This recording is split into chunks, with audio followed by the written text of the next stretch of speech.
Raphaël Glucksmann, tête de liste de Place Publique Parti Socialiste pour les élections européennes de ce 9 juin, est en couple avec Léa Salamé depuis 2015. Leur relation amoureuse, la journaliste et l'homme politique de 44 ans n'en font pas un secret d'État. Ils ont été vus ensemble lors d'événements publics, comme au Festival de Cannes, et dévoilent parfois quelques rares confidences à la télévision ou dans les médias sur leur histoire.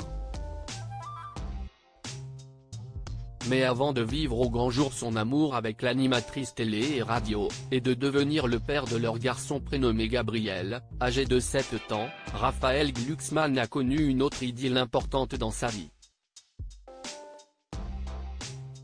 En effet, le eurodéputé a été marié, en 2009, à une femme évoluant dans le même milieu politique que lui, à savoir une certaine Ekaz Gouladze.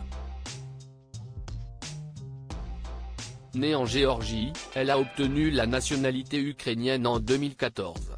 Ancienne première vice-ministre puis ministre des Affaires intérieures géorgienne dans le gouvernement de l'ancien président Mikhaïl Saakachvili, elle a aussi été première vice-ministre à ce même poste, cette fois de l'Ukraine, de 2014 à 2016, lorsque le chef d'État était Petro Porochenko.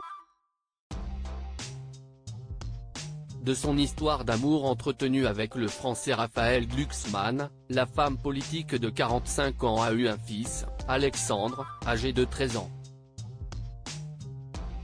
Supérieur à de Raphaël Glucksmann à Nicolas Demorand, ces hommes qui ont marqué la vie de Léa Salamé, un couple qui a vécu quelques années à Tbilissi. Leur relation sentimentale a quelque peu fait du bruit au sein du Parlement européen. Rappelons que le futur chéri de Léa Salamé a été le conseiller spécial de Mikhaïl Saakachvili de 2009 à 2012. Comme le rapportait Le Parisien le 16 avril dernier, il a fait l'objet de plusieurs fake news relayées par le Rassemblement national durant sa présidence de la Commission spéciale sur l'ingérence étrangère dans l'ensemble des processus démocratiques de l'Union européenne, de 2020 à 2023.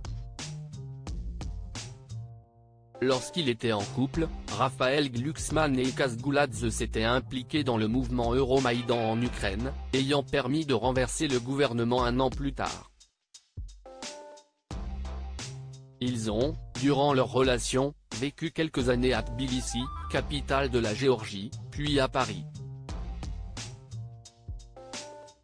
Quant à la rencontre de l'homme politique et de Léa Salamé, elle s'est faite lors de l'enregistrement de l'émission On n'est pas couché, en 2015.